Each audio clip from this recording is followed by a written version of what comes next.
Hi అండి. అందరికీ నమస్కారం. ఏ జన్మలో చేసుకున్న పుణ్యమో కానీ జూలై 25వ తేదీ తొలి ఏకాదశి నుండి ఈ 4 రాసుల వారికి 30 ఏళ్ల పాటు రాజయోగం మరియు మహర్దశ పట్టబోతుంది. ఈ 2026 తొలి ఏకాదశి అనేది సామాన్యమైన రోజు కాదండి. విశ్వాంతరంలో గ్రహాలన్నీ ఒక అద్భుతమైన స్థితికి చేరుకుంటున్నాయి. ఈ పవిత్రమైన రోజు నుంచి కొన్ని రాసుల వారి జీవితాల్లో చీకట్లు తొలగిపోయి అఖండమైన కాంతి ప్రసరించబోతుంది. ఇది ఏదో ఒక ఏడాదికో 2 ఏళ్లకో పరిమితమయ్యే అదృష్టం కాదు. ఏకంగా 30 ఏళ్ల పాటు తిరిగిలేని రాజయోగాన్ని ఎన్ని కోట్లు కుమ్మరించినా, ఎన్ని వేల దాన ధర్మాలు చేసినా దక్కని అరుదైన అదృష్టం ఇప్పుడు శ్రీమన్నారాయణి కరుణా కటాక్షాల వలన వీరి సొంతం కాబోతుంది. ఈ రాసుల వారి జాతక చక్రాలను పూర్తిగా ప్రక్షాళన చేసి వారిని అపర కుబేరులుగా మార్చబోతూ ఉన్నాయి. ఇన్నాళ్ళు మీరు పడ్డ కష్టాలు, కన్నీళ్లు, అప్పుల బాధలు, శత్రువుల వేధింపులు అన్నీ ఈ తొలి ఏకాదశి తర్వాత మటుమాయం కాబోతున్నాయి. గ్రహాల గమనాన్ని గమనిస్తే శనిదేవుడు మరియు గురుగ్రహం యొక్క స్థితిగతులు ఈ రాసుల వారికి అత్యంత అనుకూలంగా మారటం వలన వీరికి అష్టైశ్వర్యాలు సిద్ధించబోతూ ఉన్నాయి. మరి తొలి ఏకాదశి నుండి తలరాత మారబోతున్న ఆ అదృష్టవంతులైన 4 రాసుల వారు ఎవరు? ఆ రాసుల వారికి ఎటువంటి అద్భుతమైన ఫలితాలు కలగబోతూ ఉన్నాయి? వారి జీవితం ఎలా బంగారమయం కాబోతుంది అనే విషయాలను ఈరోజు మనం ఈ వీడియోలో తెలుసుకుందాం. కాబట్టి వీడియోని ఎక్కడా కూడా స్కిప్ చేయకుండా చివరి వరకు చూడండి. ఎందుకంటే ఇందులో చెప్పే ప్రతి మాట మీ జీవితాన్ని మార్చవచ్చు. జ్యోతిష శాస్త్రం ప్రకారం గ్రహాల కదలికలు మన జీవిత గమనాన్ని నిర్దేశిస్తాయి. ఈ 2026 తొలి ఏకాదశి అనేది ఒక అరుదైన గ్రహకూటంలో వస్తుంది. ఈ పర్వదినం నుంచి ఈ 4 రాసుల వారి మీద ఆ శ్రీమన్నారాయణుడి అనుగ్రహం సంపూర్ణంగా ఉండబోతుంది. వీరు పట్టిందల్లా బంగారమే అవుతుంది. 30 ఏళ్ల పాటు రాజయోగం అంటే అది సామాన్యమైన విషయం కాదు. ఒక తరమే మారిపోయేంతటి అదృష్టం అన్నమాట. గ్రహాల గమనాన్ని పరిశీలిస్తే శనిదేవుడు తన సొంత రాశిలో లేదా మిత్ర రాశిలోనూ బలంగా ఉండటం, గురువు యొక్క శుభదృష్టి ఈ రాశుల వారిపై పడటం వల్ల ఈ మార్పులు సంభవిస్తూ ఉన్నాయి. రాజయోగం అంటే కేవలం డబ్బు రావడం మాత్రమే కాదు. సమాజంలో తిరిగిలేని గౌరవం, పదవులు, పేరు ప్రఖ్యాతులు రావటం ఇవన్నీ రాజయోగం లెక్కలోకే వస్తాయి. ఈ 4 రాసుల వారు ఇన్నాళ్ళు పడ్డ కష్టానికి ఫలితం దక్కే సమయం వచ్చేసింది. కోట్లు కుమ్మరించిన రాని అదృష్టం ఇప్పుడు వారిని వెతుక్కుంటూ వస్తుంది. గ్రహాలు కూడా వీరి అభివృద్ధికి ఎక్కడ అడ్డుపడవు, పైగా అండగా నిలబడతాయి. ఆ 4 రాశి మేషరాశి. మేషరాశిలోకి అశ్విని నక్షత్రం 4 పాదాలు, భరణి నక్షత్రం 4 పాదాలు మరియు కృతికా నక్షత్రం మొదటి పాదంలో జన్మించిన వారు మేషరాశి పరిధిలోకి వస్తారు.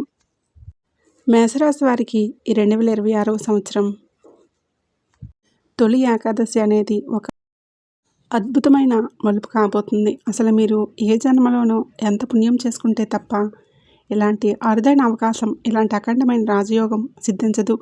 మేషరాశి వారంటేనే నవగ్రహాల్లో మొదటి రాశికి చెందిన వారు కావటం వల్ల వీరిలో ఒక తెలియని శక్తి, అంతులేని ఉత్సాహం మరియు అగ్నితత్వం మెండుగా ఉంటాయి. కాలపురుషుడు చక్రంలో మొదటి రాశిగా మేషరాశికి అగ్నితత్వం ఉండటం వలన వీరు ఎప్పుడు ఏ విషయంలో అయినా ముందుండాలని కోరుకుంటూ ఉంటారు. వీరిలోని ధైర్యం, సాహసం వీరిని సమాజంలో ప్రత్యేకంగా నిలబెడతాయి. మేషరాశి వారు చాలా వేగంగా నిర్ణయాలు తీసుకునే స్వభావాన్ని కలిగి ఉంటారు. ఏ పనైనా వాయిదా వేయటం వీరికి నచ్చదు. అయితే ఇదే వేగం కొన్నిసార్లు వీరిని ఇబ్బందుల్లోకి నెడుతుంది. ముఖ్యంగా గత 5-6 సంవత్సరాలుగా మేషరాశి వారు తమ జీవితంలో ఎన్నడూ చూడని రీతిలో ఎన్నో ఒడిదుడుకులను, మానసిక సంఘర్షణలను ఎదుర్కొన్నారు. వీరు ఏ పని మొదలుపెట్టినా అది మధ్యలోనే ఆగిపోవటం లేదా విజయం అంచున వరకు వెళ్ళి చేజారిపోవడం వంటివి జరుగుతాయి. దీనివల్ల వీరిలో ఒక రకమైన నిరాశ, నిస్పృహలు అలుముకుంటాయి. ముఖ్యంగా గత కొంతకాలంలో వీరు తాము ఎంతగానో నమ్మిన వారి చేతిలోనే తీవ్రంగా మోసపోయారు. ఎవరినైతే తమ ప్రాణం కంటే ఎక్కువగా నమ్మి సహాయం చేశారో వారే వీరికి వెన్నుపోటు పడవటం వలన ఆర్థికంగా భారీ దెబ్బతినడమే కాకుండా సామాజికంగా కూడా కొంత గౌరవాన్ని కోల్పోయిన పరిస్థితి నెలకొంటుంది. ఈ నమ్మక ద్రోహాలు మేషరాశి వారిని మానసికంగా ఎంతో కృంగదీశాయి.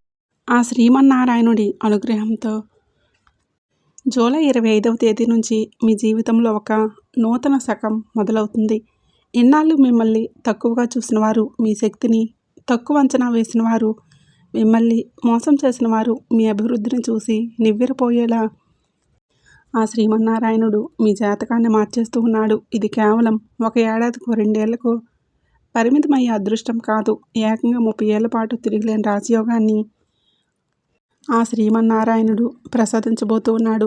గతంలో మిమ్మల్ని వేధించిన ఆర్థిక ఇబ్బందులన్నీ ఇప్పుడు మంచులా కరిగిపోతాయి. మీరు ఎన్నాళ్ళు పడ్డ కష్టానికి, కోల్పోయిన ప్రతి రూపాయికి రెట్టింపు ప్రతిఫలం దక్కే సమయం ఆసన్నమైంది. మీరు ఊహించిన విధంగా కోట్లు కుమ్మరించిన రాని అదృష్టం ఇప్పుడు మిమ్మల్ని వెతుక్కుంటూ వస్తుంది. ఉద్యోగ రంగంలో ఉన్నవారికి ఉన్నత పదవులు, జీతాల పెరుగుదల ఉంటుంది. వ్యాపారస్తులకి ఇది ఒక స్వర్ణయుగం లాంటిది. మీరు కేవలం ఒక సామాన్యమైన వ్యక్తి స్థాయి నుండి వందల మందికి మార్గనిర్దేశం చేసే స్థాయికి, లేదా సొంతంగా పెద్ద వ్యాపారాలు ప్రారంభించే అగ్రగామిగా నిలిచే స్థాయికి ఎదిగే అవకాశం స్పష్టంగా కనిపిస్తూ ఉంది. కోట్ల రూపాయల విలువైన భూమి లేదా పాత ఇల్లు, పిత్రార్జిత ఆస్తులు మీకు దక్కుతాయి. ఎన్నాళ్ళు చేజారిపోయింది అనుకున్న ఆస్తి మీ చేతికి రావటమే కాకుండా కొత్తగా భూములు, ఇల్లు కొనుగోలు చేసే యోగం పడుతుంది. మీ కుటుంబ జీవితంలో కూడా ఒక నూతన వెలుగు రాబోతుంది. సమాజంలో మీ సంతానం విజయాలు సాధించి మీకు ఎంతో గర్వకారణంగా మారుతారు. గతంలో కుటుంబంలో ఉన్న కలహాలు, మనస్పర్ధలన్నీ తొలగిపోయి ప్రశాంతత లభిస్తుంది. అయితే మేషరాశి వారు తమ అగ్నితత్వాన్ని, ఆవేశాన్ని కొంచెం తగ్గించుకోవాలి. అయితే మీరు ఒక చిన్న పరిహారం పాటించాలి. ప్రతి సోమవారం ఆ పరమశివుడికి పంచామృతాలతో లేదా శుద్ధ జలాలతో అభిషేకం చేయాలి. ప్రత్యేకంగా ఎర్రటి గన్నేరు పూలతో శివలింగాన్ని పూజించడం వలన మీలోని అధిక ఆవేశం, కోపం తగ్గి విఘ్నతతో నిర్ణయాలు తీసుకునే శక్తి వస్తుంది. ఈ ఒక్క మార్పు మీ జీవితాన్ని అద్భుతంగా తీర్చిదిద్దుతుంది.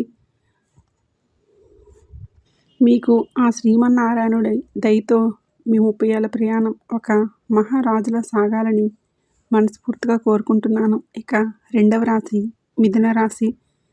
మిథున రాశి మృగశిర నక్షత్రం 3, 4 పాదాలు, ఆరుద్ర నక్షత్రం 4 పాదాలు మరియు పునర్వసు నక్షత్రం 1, 2, 3 పాదాల్లో జన్మించిన వారు మిథున రాశి పరిధిలోకి వస్తారు. మిథున రాశి వారంటేనే బుద్ధబలానికి, సమయస్ఫూర్తికి మరియు వాక్చాతుర్యానికి పెట్టింది పేరు. నవగ్రహాల్లో రాకుమారుడైన బుధుడు ఈ రాశికి అధిపతి కావడం వల్ల మీరు ఏ విషయాన్నైనా చాలా వేగంగా గ్రహిస్తారు మరియు విశ్లేషిస్తారు. అయితే గత కొంతకాలంగా మిథున రాశి వారి పరిస్థితి అంత ఆశాజనకంగా లేదు. ముఖ్యంగా రాహు యొక్క ప్రతికూల ప్రభావం వల్ల వీరు తీవ్రమైన మానసిక అయోమయానికి గురయ్యారు. ఏ నిర్ణయం తీసుకోవాలన్నా భయం, తీసుకున్న నిర్ణయం సరైనదా కాదా అనే సందేహం వీరిని నిరంతరం వేధించాయి. ఇప్పటిదాకా వచ్చిన అవకాశాలు చేజారిపోవడం, సన్నిహితులే శత్రువులుగా మారటం వంటి సంఘటనల వల్ల వీరు ఎంతో మానసిక వేదనను అనుభవించారు. కానీ ఏ జన్మలో చేసుకున్న పుణ్యమో కానీ జూలై 25 ఆ పవిత్రమైన శుభదినం నుంచి ఆ శ్రీమన్నారాయణుడి సంపూర్ణ కటాక్షం మీ రాశిపై ఉండబోతుంది. ఎన్నాళ్ళు మిమ్మల్ని నీడలా వెంటాడిన ఆ అయోమయం, అస్పష్టత పూర్తిగా పటాపంచలైపోతాయి. ఆ శ్రీమన్నారాయణుడే స్వయంగా మీ బుద్ధికి పదును పెట్టి సరైన మార్గంలో నడిపించే బాధ్యతను తీసుకోబోతూ ఉన్నాడు. తొలి ఏకాదశి నుంచి మీకు ఒక తెలియని శక్తి లభిస్తుంది. అది మిమ్మల్ని ఏ ఆపద దరిచేరనీయకుండా ఒక కవచంలా కాపాడుతుంది. ముఖ్యంగా ఆర్థిక పరంగా మిథున రాశి వారికి ఇది ఒక స్వర్ణయుగం అని చెప్పవచ్చు. మీరు ఎన్నడూ ఊహించని రీతిలో ధన ప్రవాహం మీ ఇంటికి రాబోతుంది. కేవలం అప్పులు తీరటమే కాదు, ఇతరులకు అప్పు ఇచ్చే స్థాయికి మీరు ఎదుగుతారు. అంటే ఆ స్వామివారి అనుగ్రహం మీపై ఎంతగా ఉందో అర్థం చేసుకోవచ్చు. వ్యాపార రంగంలో ఉన్నవారికి ఈ సమయం అత్యంత లాభదాయకంగా ఉంటుంది. ముఖ్యంగా భూమి సంబంధిత వ్యవహారాలు, రియల్ ఎస్టేట్ లేదా నిర్మాణ రంగంలో ఉన్నవారికి అద్భుతమైన లాభాలు వచ్చే అవకాశం ఉంది. గతంలో ఆగిపోయిన ఫ్లాట్లు లేదా ఇల్లు ఇప్పుడు భారీ ధరకు అమ్ముడుపోవడం వల్ల మీరు అపారమైన లాభాలను గడిస్తారు. ఉద్యోగస్తులకు కూడా విదేశీ ప్రయాణాలు చేసే అవకాశం లేదా మల్టీనేషనల్ కంపెనీల్లో పెద్ద పదవులు దక్కే యోగం ఉంది. ఈ రాజయోగం మీ జీవితంలో ఎంత బలంగా ఉందంటే రాబోయే 30 ఏళ్ల కాలంలో మీరు కనీసం 3 నుంచి 4 సార్లు పెద్ద ఎత్తున స్థిరాస్తులను అంటే ఇల్లు లేదా భూములను కొనుగోలు చేస్తారు. మీ ఆస్తి విలువ ఈ 30 ఏళ్లలో వందల రెట్లు పెరిగే అవకాశం ఉంది. ఇది కేవలం మీ కష్టార్జితం మాత్రమే కాదు, ఆ శ్రీమన్నారాయణుడి మీకు ప్రసాదించిన అదృష్ట ఫలం. కుటుంబ పరంగా కూడా మిథున రాశి వారు ఎంతో సంతోషంగా ఉంటారు. ఇన్నాళ్ళు ఇంట్లో ఉన్న గొడవలు, మనస్పర్ధలన్నీ తొలగిపోయి ప్రశాంతమైన వాతావరణం ఏర్పడుతుంది. మీ తెలివితేటలు సమాజంలో మీకు ఒక ప్రత్యేకమైన గుర్తింపును తీసుకువస్తాయి. మీరు మాట్లాడే ప్రతి మాట ఇతరులపై ప్రభావం చూపిస్తుంది. మీ సలహా కోసం జనం వేచి చూసే పరిస్థితి వస్తుంది. అయితే ఈ అద్భుతమైన ఫలితాలను మీరు సంపూర్ణంగా అనుభవించాలంటే, మీరు మీ రాజయోగాన్ని మరింత బలోపేతం చేసుకోవాలంటే కొన్ని చిన్న చిన్న పరిహారాలు పాటించడం అవసరం. మిథున రాశికి అధిపతి బుధుడు కావడం వల్ల ప్రతి బుధవారం నాడు ఆకుపచ్చని వస్త్రాలను లేదా పచ్చని పెసలను పేదవారికి దానం చేయటం వల్ల మీకు ఎంతో మేలు జరుగుతుంది. అలాగే సోమవారం నాడు పరమశివుడికి బిల్వ పత్రాలతో పూజ చేయటం, శివలింగానికి అభిషేకం చేయటం, అలాగే శనివారం వెంకటేశ్వర స్వామి గుడికి వెళ్ళి ఆ స్వామివారిని దర్శించుకోవడం వలన మీ బుద్ధి ఇంకా చురుగ్గా మారుతుంది. ఇది మీ నిర్ణయ సామర్థ్యాన్ని పెంచి లాభదాయకమైన మార్గాల వైపు మిమ్మల్ని నడిపిస్తుంది. 3వ రాశి సింహరాశి. ముఖ నక్షత్రం 4 పాదాలు, పూర్వ పాల్గొనే నక్షత్రం 4 పాదాలు మరియు ఉత్తర పాల్గొనే నక్షత్రం మొదటి పాదంలో జన్మించిన వారు సింహరాశి పరిధిలోకి వస్తారు. సింహరాశి వారు అంటేనే నవగ్రహాలకు అధిపతైన సూర్యభగవానుడి అండదండలు ఉన్నవారు. వీరు స్వభావరీత్యా నాయకత్వ లక్షణాలు మెండుగా ఉన్నవారు. రాజసం వీరి రక్తంలోనే ఉంటుంది. అడవికి సింహం ఎలాగైతే రాజుగా ఉంటుందో, సమాజంలో కూడా ఈ సింహరాశి వారు ఒక ప్రత్యేకమైన గౌరవాన్ని, అధికారాన్ని కోరుకుంటారు.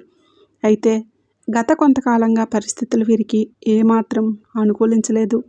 శనిదేవుని ప్రభావం వల్ల లేదా ఇతర గ్రహగతుల్లో సింహం లాంటి వారు కూడా పరిస్థితులకు తలవంచాల్సి వస్తుంది. ఇన్నాళ్ళు మీరు పడ్డ అవమానాలు, ఆర్థిక ఇబ్బందులు, కుటుంబ సమస్యలన్నీ కూడా మిమ్మల్ని మానసికంగా ఎంతో కృంగదీశాయి. ఒక పక్కన మీలోని పౌరుషం మిమ్మల్ని ముందుకు నడిపిస్తున్న, మరో పక్క అదృష్టం కలిసి రాక మీరు వెనుకబడిపోయారు. కానీ ఆ శ్రీమన్నారాయణుడి కరుణా కటాక్షాలు కురిసే సమయం ఆసన్నమైంది.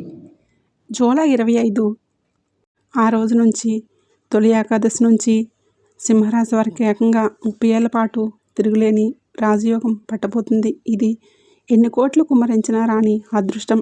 ఏ జన్మలో చేసుకున్న గొప్ప సుకృతం అని చెప్పుకోవచ్చు. ఈ తొలి ఏకాదశి తెల్లవారేసరికి మీ జాతకం పూర్తిగా మారిపోతుంది. మీరు మళ్ళీ గర్వంగా తలెత్తుకున్న సమాజంలో సగౌరవంగా తిరిగే రోజులు రాబోతున్నాయి. ఈ రాజయోగ కాలంలో సింహరాశి వారికి ఆ శ్రీమన్నారాయణుడు అష్టైశ్వర్యాలను ప్రసాదించబోతూ ఉన్నాడు. ముఖ్యంగా మీకు పిత్రార్జితంగా రావాల్సిన ఆస్తులు ఏవైనా వివాదంలో ఉంటే అవి ఈ సమయం నుంచే మీకు సులభంగా దక్కుతాయి. చాలా కాలంగా ఆగిపోయిన పాత బాకీలు వసూళ్లవుతాయి. ప్రభుత్వ పరంగా మీకు రావాల్సిన లాభాలు, కాంట్రాక్టులు లేదా పెండింగ్లో ఉన్న పనులు వేగంగా పూర్తవుతాయి. ప్రభుత్వ ఉద్యోగాల కోసం ప్రయత్నిస్తున్న వారికి లేదా ప్రమోషన్స్ కోసం ఎదురుచూస్తున్న వారికి ఇది ఒక మార్గదర్శి అని చెప్పవచ్చు. సింహరాశి వారు ఒక అజేయమైన శక్తిగా ఎదుగుతారు.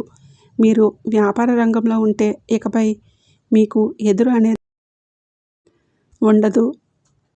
మీ వ్యాపారం దినదిన అభివృద్ధి చెందుతూ ఒక సామ్రాజ్యంలా విస్తరిస్తుంది. మీ అభ్యర్థులు కూడా మీ అభివృద్ధిని చూసి ఓర్వలేనంత స్థాయికి మీరు ఎదుగుతారు.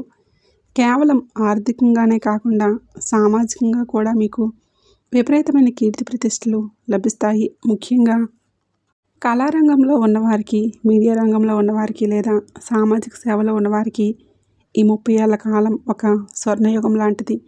రాజకీయాల్లో ఉన్నవారికి ఉన్నత పదవులు దక్కడం, ప్రజల్లో విపరీతమైన ఆదరణ పెరగటం వంటివి జరుగుతూ ఉంటాయి. మీలోని సృజనాత్మకతకు లోకం నీరాజనాలు పడుతుంది. కుటుంబ పరంగా చూసుకుంటే ఇన్నాళ్ళు ఇంట్లో ఉన్న మనస్పర్ధలు, గొడవలు పూర్తిగా తొలగిపోతాయి.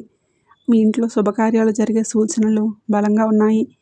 సంతానం వల్ల మీకు ఎంతో గౌరవం, సంతోషం కలుగుతాయి. ఆరోగ్యం విషయంలో కూడా ఎన్నాళ్ళు మిమ్మల్ని వేధించిన చిన్న చిన్న సమస్యలు లేదా దీర్ఘకాలిక వ్యాధులు క్రమంగా నయమవుతాయి. మీ శరీరంలో ఒక నూతన ఉత్సాహం, శక్తి ప్రవహిస్తుంది. మీరు ఏ పని మొదలుపెట్టినా అందులో విజయం మీ వెంటే ఉంటుంది. అయితే ఈ అద్భుతమైన ఫలితాలను మీరు సంపూర్ణంగా అనుభవించాలంటే ఆ సూర్య భగవానుణ్ణి మరియు ఆ శ్రీమన్నారాయణుణ్ణి భక్తితో కొలవాలి.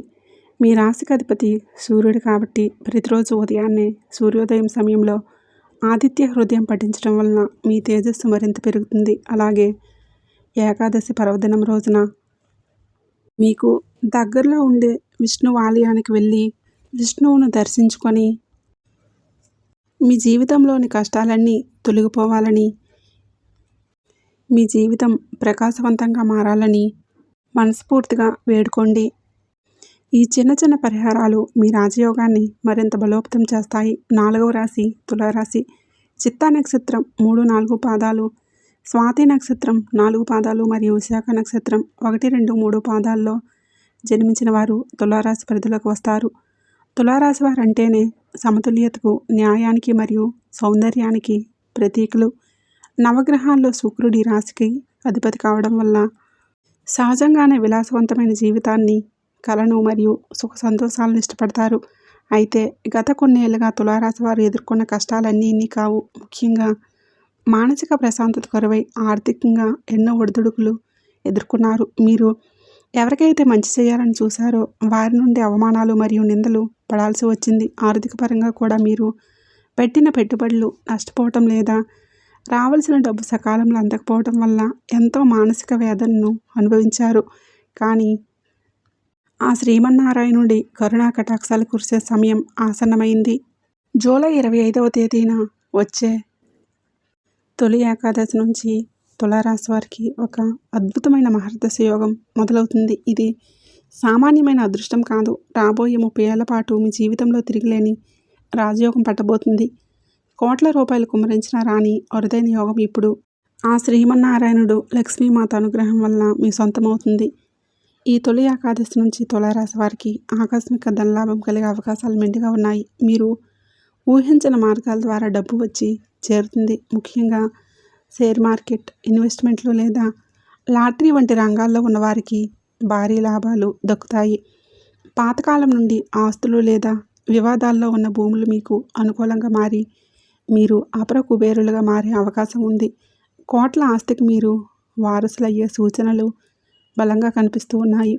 ఒక నూతన జీవితం, ఒక నూతన ఉత్సాహం మీలో మొదలవుతుంది. మీరు ఏ పని మొదలుపెట్టినా అందులో విజయం మీ వెంటే ఉంటుంది. పట్టిందల్లా బంగారంలా మారటం అంటే ఏంటో మీరు ఈ సమయం నుంచి రుచి చూస్తారు.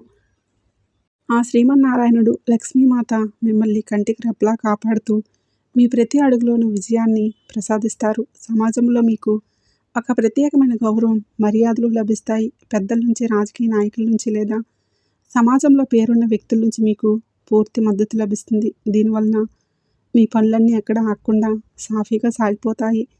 గృహ నిర్మాణ రంగంలో లేదా కొత్తగా ఇల్లు కొనుక్కోవాలి అనుకునే వారికి ఇది అత్యంత అద్భుతమైన సమయం. మీ సొంత ఇంటి కళ ఈ 30 ఏళ్ల రాజయోగం కాలంలో నెరవేరబోతుంది. ఇది కూడా మీరు ఊహించిన దానికంటే అత్యంత విలాసవంతంగా ఉంటుంది. స్థిరమైన సంపద ఏర్పడుతుంది. మీ తరతరాలకు సరిపడా ఆస్తులను మీరు ఈ కాలంలో కూడబెట్టుకుంటారు. కుటుంబంలో కూడా సుఖ సంతోషం వెల్లివిరుస్తూ ఉంటాయి. సంతానం లేని వారికి సంతాన ప్రాప్తి, పెళ్లి కాని వారికి వివాహ యోగం పడుతుంది. ఆరోగ్యం విషయంలో ఇన్నాళ్ళు ఉన్న ఇబ్బందులు తొలగిపోయి సంపూర్ణ ఆరోగ్యవంతులుగా మారతారు. అయితే ఈ అద్భుతమైన రాజయోగాన్ని సంపూర్ణంగా అనుభవించాలంటే ఆ శ్రీమన్నారాయణుడిని, లక్ష్మీమాతని, పరమశివుడిని మరియు దుర్గామాతను భక్తితో కొలవాలి. తులారాశి వారికి అధిపతి శుక్రుడు కాబట్టి ప్రతి శుక్రవారం లక్ష్మీదేవిని కానీ, దుర్గాదేవిని కానీ పూజించడం వల్ల మీకు ఉన్న గ్రహ దోషాలన్నీ తొలగిపోతాయి. అలాగే తొలి ఏకాదశి పర్వదినం రోజున మీకు దగ్గరలో ఉండే విష్ణు ఆలయానికి వెళ్ళి స్వామివారిని దర్శించుకొని మీ జీవితంలో ఉన్న అడ్డంకులన్నీ తొలగిపోవాలని, అదృష్టం మీ వెంటే ఉండాలని మనస్ఫూర్తిగా శరణు వేడుకోండి. ముగింపుగా మనం ఒక మాట చెప్పుకోవాలి. ఈ 2026 తొలి ఏకాదశి అనేది కేవలం ఒక పండుగ మాత్రమే కాదు. అది మేష, మిథున, సింహ, తుల రాశుల వారి జీవితాల్లో ఒక నూతన ఉషోదయానికి ప్రతీక. విశ్వాంతరంలో గ్రహాలన్నీ ఒక క్రమ పద్ధతిలోకి వస్తూ ఆ శ్రీమన్నారాయణుడి ఆజ్ఞతో ఈ 4 రాశుల వారికి అపారమైన అదృష్టాన్ని అందించడానికి సిద్ధంగా ఉన్నాయి. ఇన్నాళ్ళు మిమ్మల్ని నీడలా వెంటాడిన శని ప్రభావం నుండి విముక్తి కలగటం లేదా శనిదేవుడు అనుకూల దృష్టి మీ రాశులపై పడటం వల్ల ఈ ఊహించని మార్పులు సంభవిస్తూ ఉన్నాయి. జీవితంలో ఎప్పుడు ఏం మార్పు వస్తుందో తెలియక, స్థిరత్వం లేక, ఆర్థికంగా మానసికంగా సంఘర్షణలతో ఇబ్బంది పడే వారికి ఈ తొలి ఏకాదశి నుండి ఒక స్పష్టమైన మరియు విజయవంతమైన మార్గం కనిపిస్తుంది. ఈ కాలంలో మీరు చేసే ఏ చిన్న ప్రయత్నమైనా సరే అది 10ంతల ఫలితాలనిచ్చి మిమ్మల్ని విజయ శిఖరాలకు చేరుస్తుంది. లోకంలో ఎన్ని కోట్లు కుమ్మరించినా రాని అదృష్టం, ఎంతటి అధికారం ఉన్నా దక్కనే ప్రశాంతత ఇప్పుడు ఆ శ్రీమన్నారాయణుడి కరుణాకటాక్షాల వల్ల మీ సొంతం కాబోతున్నాయి. మీరు చేయాల్సిందల్లా ఒకటే, ఆ శ్రీమన్నారాయణుడిని నిశ్చలమైన భక్తితో కొలవటం మరియు సన్మార్గంలో నడుస్తూ ఇతరులకు సహాయం చేయటం. అలా చేసినప్పుడే ఈ 30 ఏళ్ల రాజయోగాన్ని మీరు సంపూర్ణంగా అనుభవించగలరు. ఈ 30 ఏళ్ల సుదీర్ఘ కాలంలో మీకు తిరుగు అనేదే ఉండదు. అపజయం అనే మాటే మీ దరి చేరదు. ధైర్యంగా అడుగులు ముందుకు వేయండి. మీ కలలను నిజం చేసుకునే సువర్ణ సమయం ఆసన్నమైంది. ఆ శ్రీమన్నారాయణుడి కటాక్షం మీ అందరిపై సదా ఉండాలని, మీ ఇల్లు అష్టైశ్వర్యాలతో, ఆ లక్ష్మీమాత అనుగ్రహంతో మీ జీవితంలో సుఖ సంతోషాలు ఉండాలని మనస్ఫూర్తిగా కోరుకుంటున్నాను. ఈ తొలి ఏకాదశి పవిత్రమైన రోజున భక్తితో ఉపవాసం ఉండి ఓం నమో నారాయణాయ అనే అష్టాక్షరి మంత్రాన్ని మీకు వీలైనన్ని సార్లు మనసులో జపించుకోండి. లేదంటే ఓం నమో భగవతే వాసుదేవాయ అనే మంత్రాన్ని స్మరించడం వల్ల ఈ 4 రాశుల వారికి అనంతమైన శక్తి లభిస్తుంది. మీ జీవితం ఇకపై ముళ్ళబాట కాదు, ఒక సుగంధభరితమైన పూలబాట కాబోతుంది. నమ్మకంతో, ఆత్మవిశ్వాసంతో అడుగులు ముందుకు వేయండి. ఆ శ్రీమన్నారాయణుడు ప్రతిక్షణం మీకు తోడుగా ఉండి నడిపిస్తాడు. ఈ వీడియోలో నేను చెప్పే ఇన్ఫర్మేషన్ మీకు నచ్చినట్లయితే వెంటనే వీడియోని లైక్ చేసి, అలాగే మన ఛానల్ని సబ్స్క్రైబ్ చేసుకుని, అలాగే పక్కనే ఉండే గంట సింబల్ని యాక్టివేట్ చేసుకోండి. వీడియో నచ్చినట్లయితే ఓం నమో భగవతే వాసుదేవాయ అని చిన్న కామెంట్ చేయండి.